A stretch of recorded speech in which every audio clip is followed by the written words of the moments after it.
Alright guys, part two to the cocktail spoon making. Gonna finish it up. We're gonna do the twist and then do the fork end and stamp maker's mark and metal purity and do the spoon. So here we go.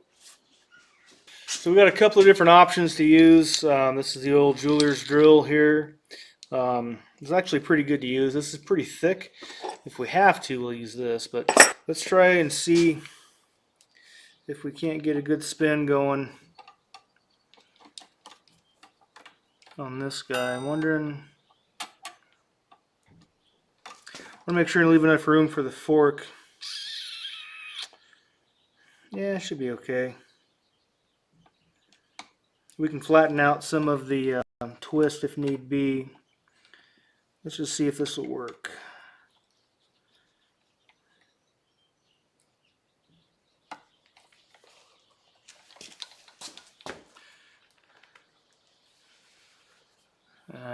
See how we're twisting here, but not so much right here. I got to get that hotter. So, back to the annealing. Once I get that annealed, I will try to twist again.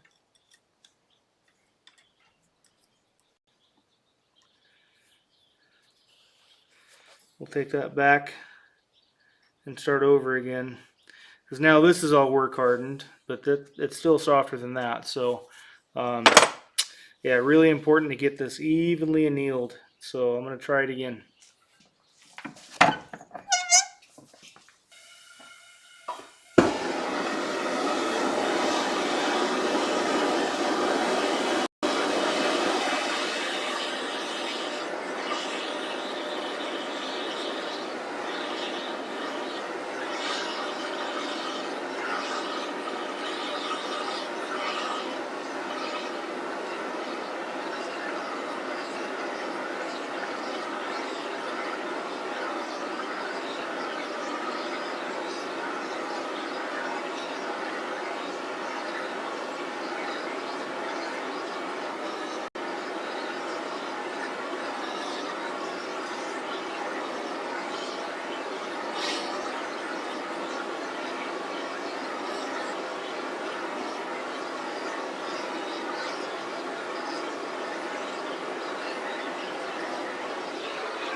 See how that works?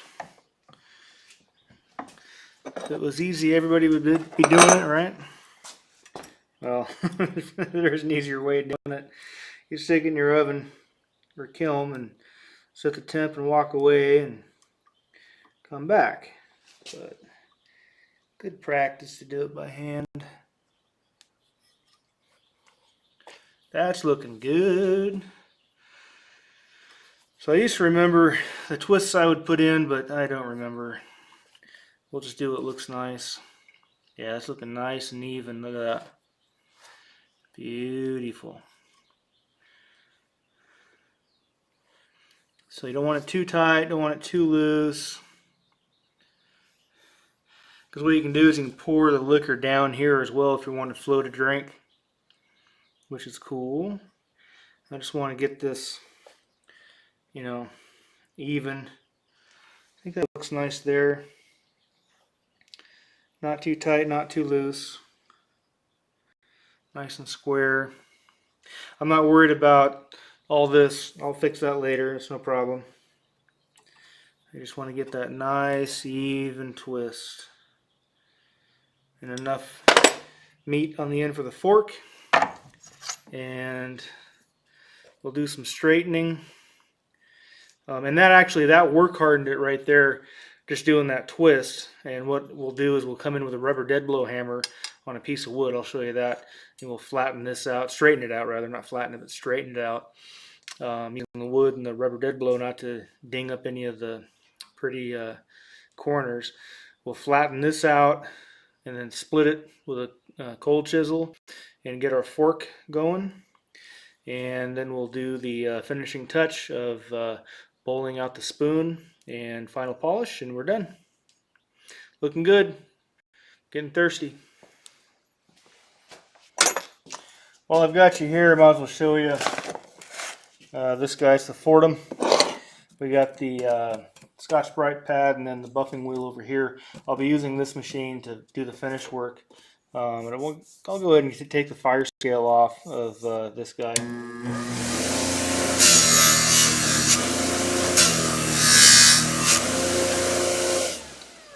Quick safety note, you always want to work in this section, the lower section of the wheel, just in case. If you work up here and you catch the wrong edge, then it'll kick out and that can get you pretty bad. If something happens, it'll just throw the piece down.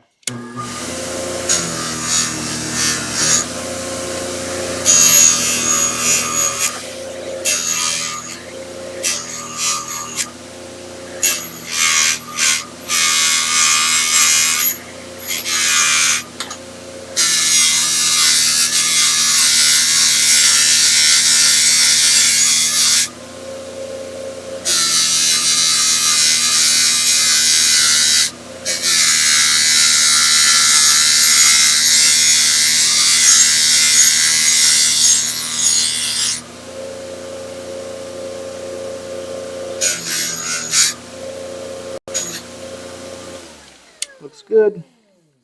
And we won't be annealing this anymore. We'll be working it and hardening it as we go. It's already pretty stiff. I mean, it's a good spoon. But this is still annealed here. This is work hardened in here. And we'll do some more work hardening as we straighten it.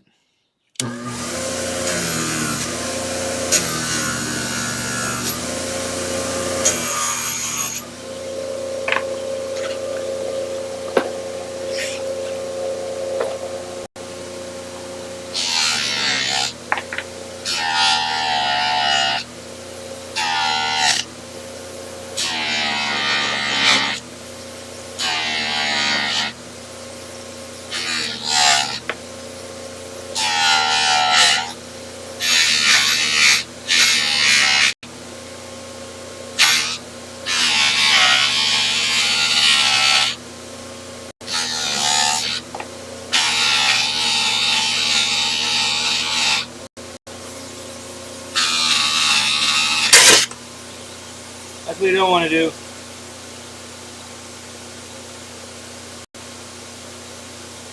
We're okay. I was looking at the laptop. Watch the tool, Jason.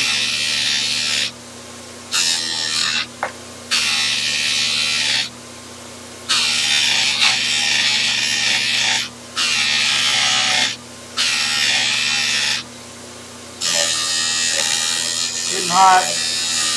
Hot potato.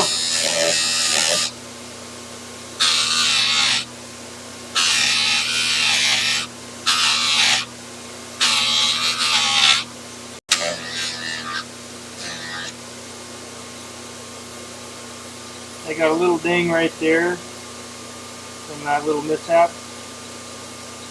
So I will fix that.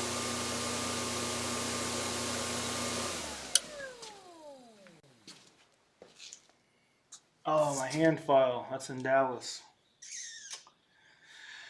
Well, I would usually take my hand file and just clean that up, but it's 2,000 miles away.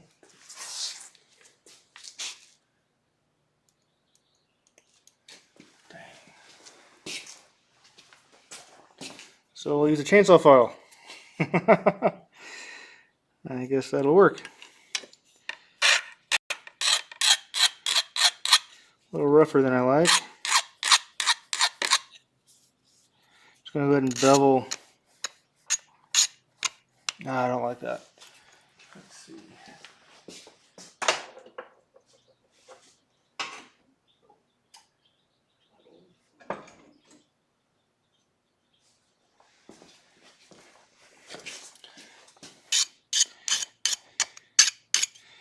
There's a file that'll work. It's older. My dad made that handle. Back in the day, he turned a lot of handles. Quite the woodworker.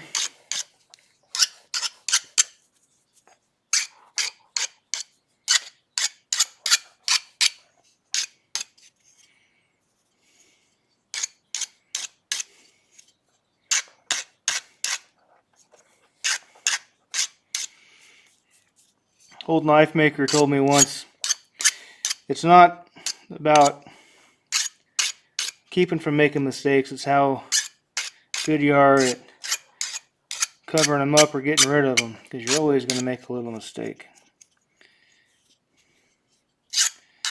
It just depends if it's a deal breaker. That's not a deal breaker. Alright, I think we're good. I do one more of this and one more of that.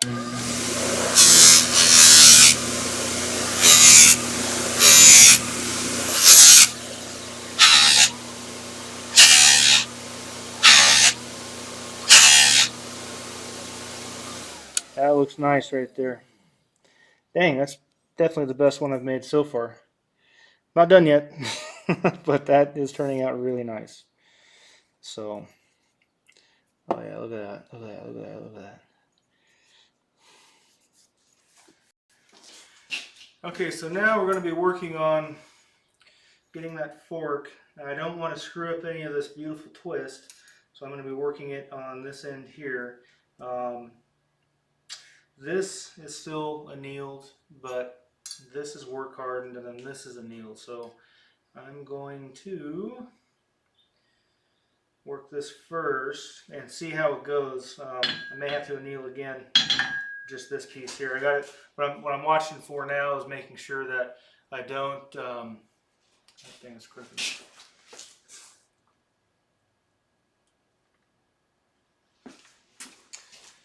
So the thing I'm watching for now is to make sure that I don't start splitting this if I work it too much. But I just want to flatten it out and make enough room, or widen it enough to make the fork.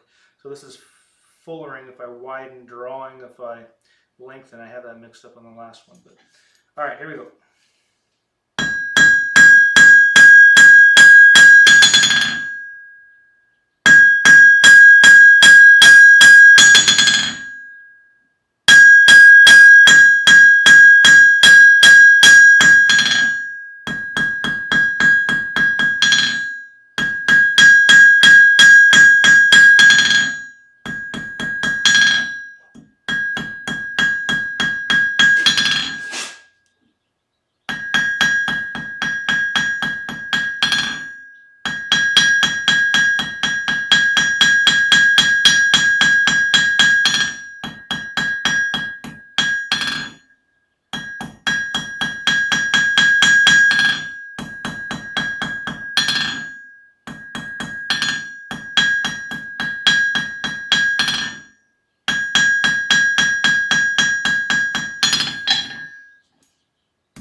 Feeling pretty good.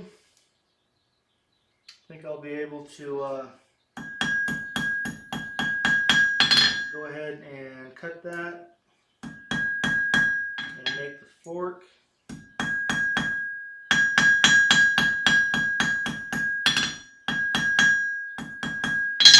And then we'll just do some hand files. I got some small files around here somewhere.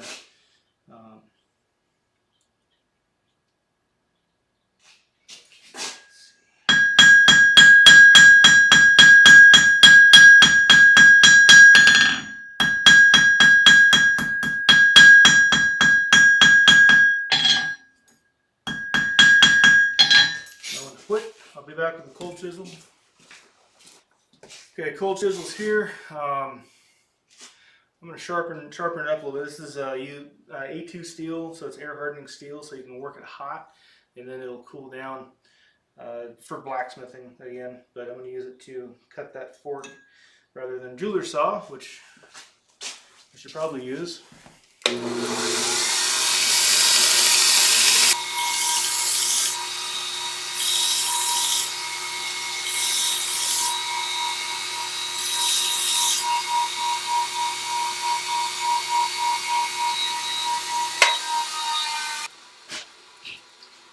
so typically this is your cutting table here.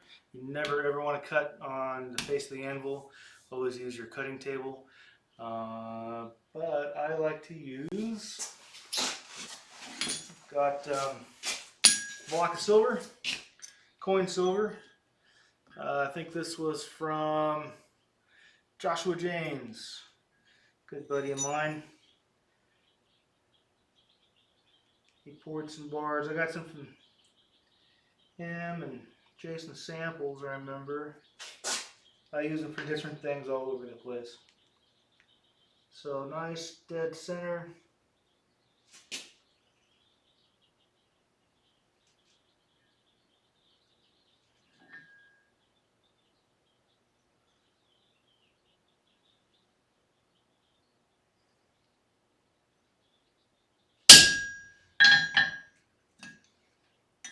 Looks good.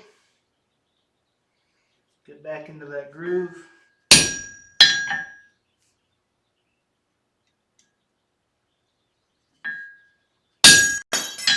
And you lose your spoon.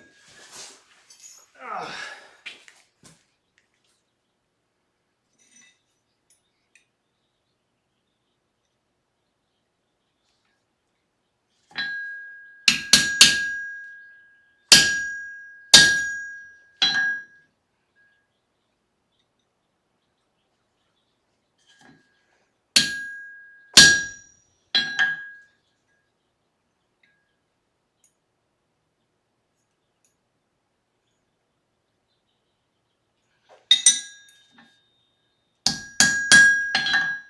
Going from the other side, you can see it now.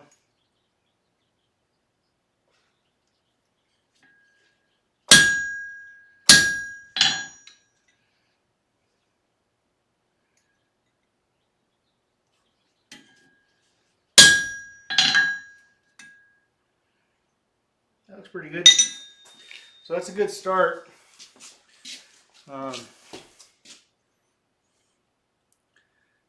Just got it split. Now I'm just going to take, I like to use the grinder, of course. So I'll probably go on the grinder and do some work on it. Get some sharp points to it, and then use some tooling to finesse it.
that's looking pretty good.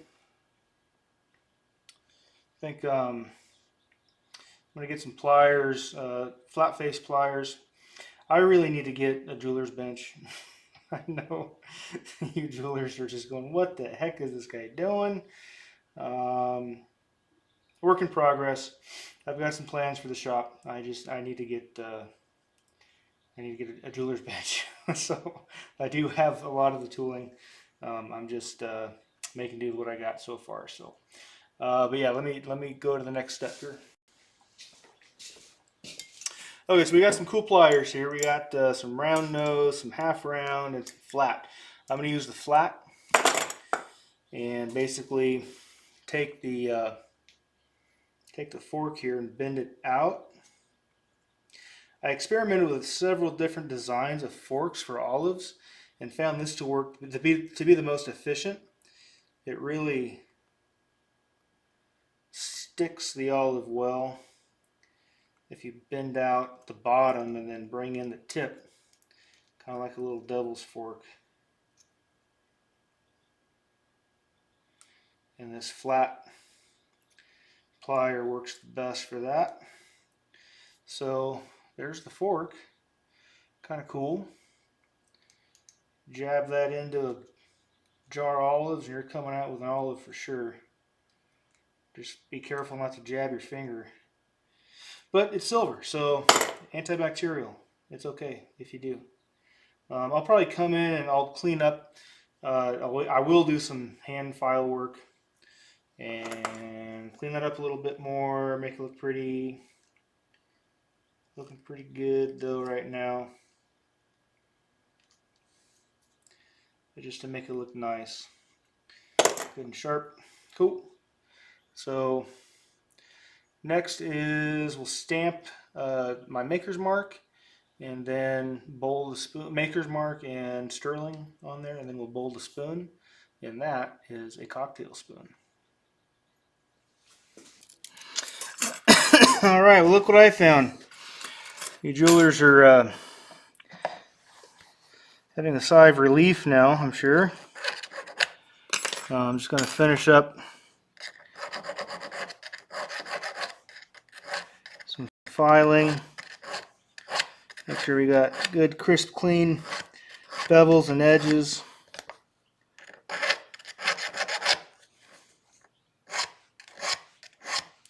Get some burr life. Burr life in Dallas. Gosh darn it. Yeah, burr life. If you burr life your files, it'll keep them nice and clean. Peter Gilroy taught me a good trick on files. You take a piece of copper, which I don't have right now. You take a piece of copper and you slide it sideways to clean your file. That cleans out the filings inside. Works really, really good. The burr life is really, really nice to have when you have it.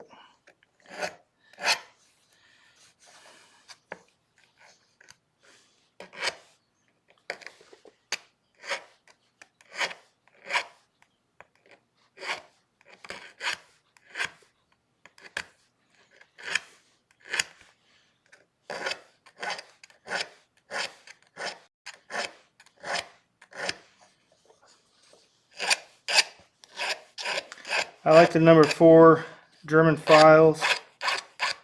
Very fine cut, but still aggressive enough to take some material off. And it's pretty much ready for polish when all is said and done.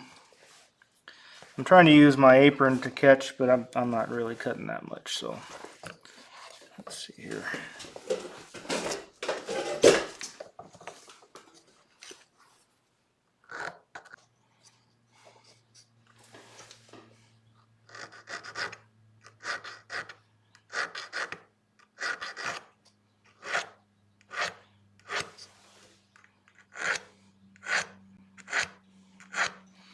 I'll probably just take this to 3M wheel and then the buffer.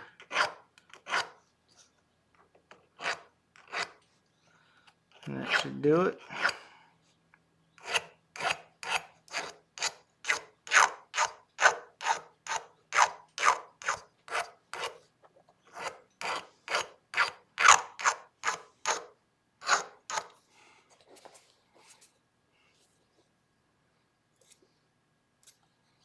Looking pretty good.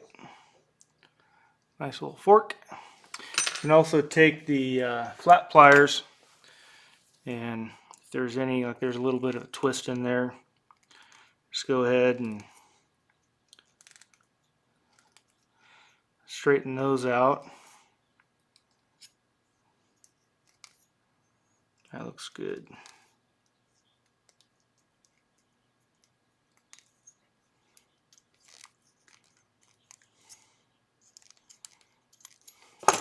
Okay, so back to the 3M wheel and then final polish, and we'll call that good on the fork. Know when to stop, Jason. All right, there we go. And we'll work on, maybe we'll straighten that out next. That is almost a cocktail spoon. Okay, so now we are stamping, which is nerve-wracking because you only get one chance to do it right. So you got to make sure you got the right stamp and it's positioned in the right position and everything is perfect. So I like to get, where's that block of silver? There we go. A little test piece. Great little test piece there. This is coin, so it's similar to sterling. Close enough. Okay, so that's upside down, so I'm going to flip it around. This is my sterling stamp. That's a good pressure right there, that weight. So I will stamp that. Okay, so I want, let's see here. I want it to be facing that way.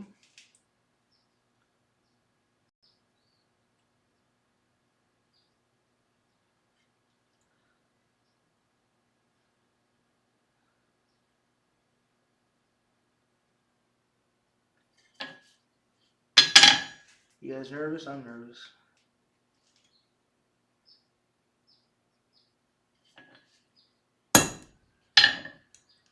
Beautiful. Looks good.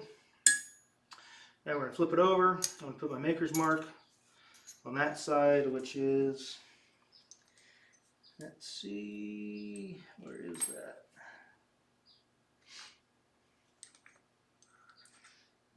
Pretty mark there. It's my name, Stinchfield, or J.A. Stinchfield. Stinchfield in an arc and J.A. in the center. I think I want to get Cowboy done. I'm going to put that right here.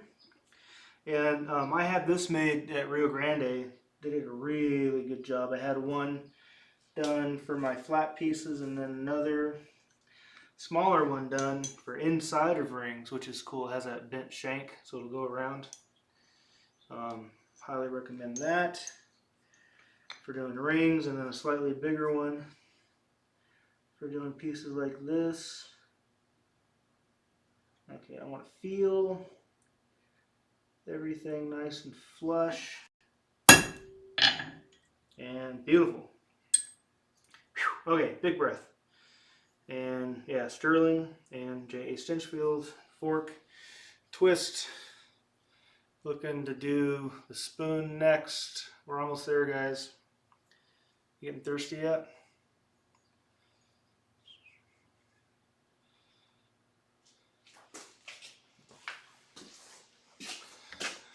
Alright guys, so now the exciting part. So we've work hardened everything except for the spoon. The fork has been work hardened, the handle has been work hardened, the spoon is still annealed, and we're going to use that to our advantage as we make our spoon. And this is the first time I've ever used this particular tool, so I'm very, very excited to see what happens and very nervous, but that's okay. That makes it exciting, right? We get to share this moment together. So I guess let's do it.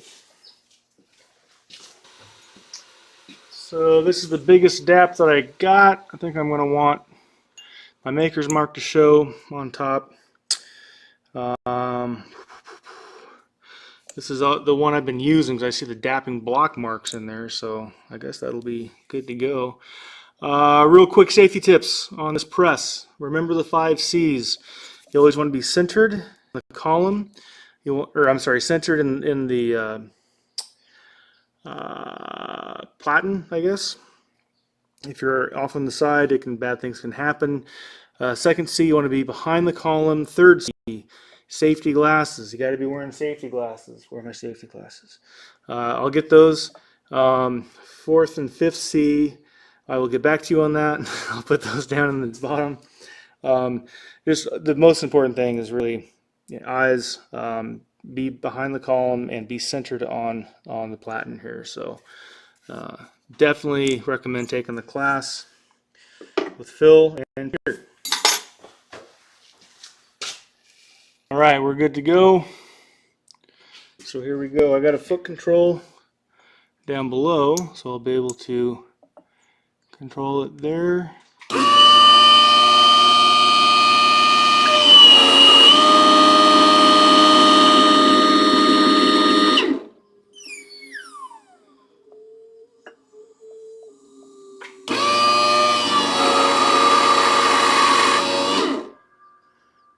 I'm being careful not to have that hit.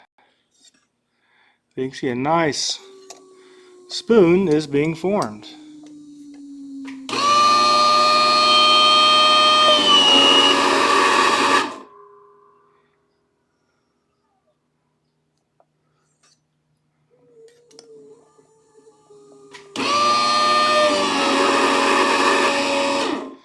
I'm really not using that much pressure.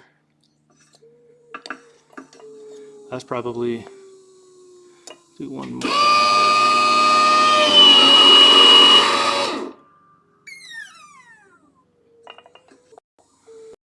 That's beautiful. So I'm going to straighten that out on the anvil. Okay, so here's the secret trick for straightening.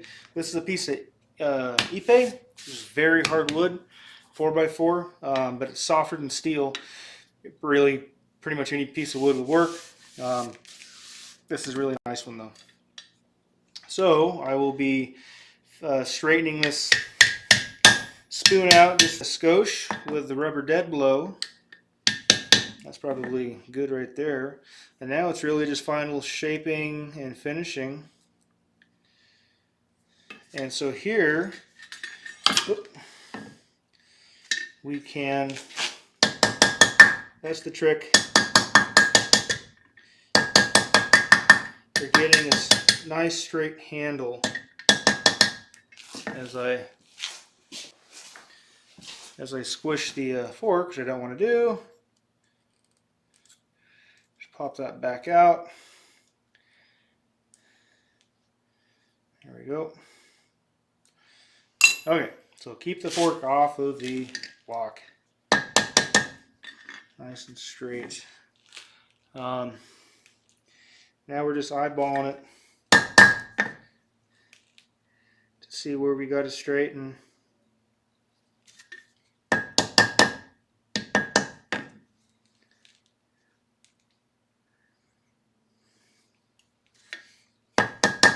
Well, that is my best spoon to date.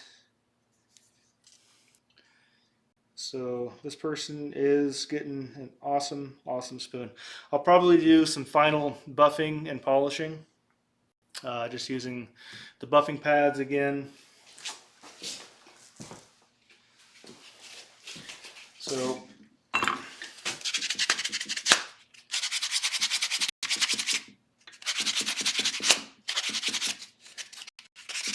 I really like these guys. Work really, really nice. Yeah, looks good. Now it's just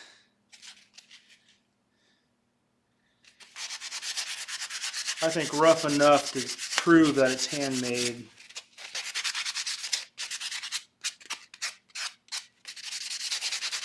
But absolutely beautiful enough to know that it's quality.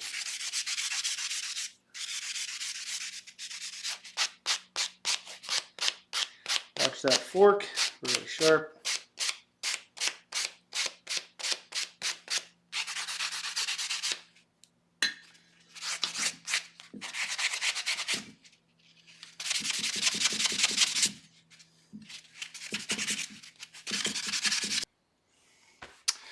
Well guys, that's it. There is your cocktail spoon. Very cool. So yeah, we got a final polish on it. Sticking in ice, so it's really cold. But yeah, it turned out really, really nice. I've got one more to make. I'm not going to videotape that one. But I'm glad I got this one done for you. I hope you liked it. I hope it was a lot of fun. But one last thing we got to do. We got to make sure it works. So I've got a little bit of a mix going on here. I'll show you what I got going on. All right, so this is some old-fashioned infused with the sous vide. I'll show you the, well, here you go. Here's the recipe. Pause it if you want. It's a great recipe. It's an old-fashioned that's just ready to rock and roll. So, do a little in there. Remember to always drink responsibly. This stuff can be bad. Okay, so when you stir, nice and quiet, about 40 stirs.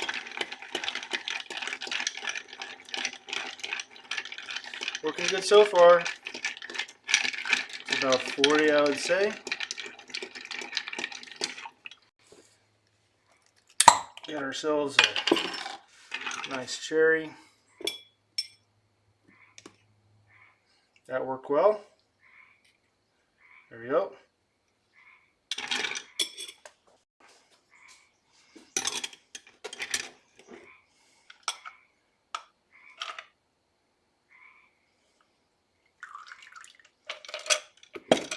Beautiful. All right, guys. Bottoms up. Hope you liked the video, and we'll catch you next time. Oh yeah, that's good. The spoon is good to go. Let me know what you want me to make next time. I don't know. Want to do some more coin rings? I think gold and platinum would be good. But I also want to venture out and do some more things as well, just like this. So a lot of fun, a lot of things that you can make with your scrap silver. So make sure to like and subscribe if you haven't already, and we'll see you next time. Have fun.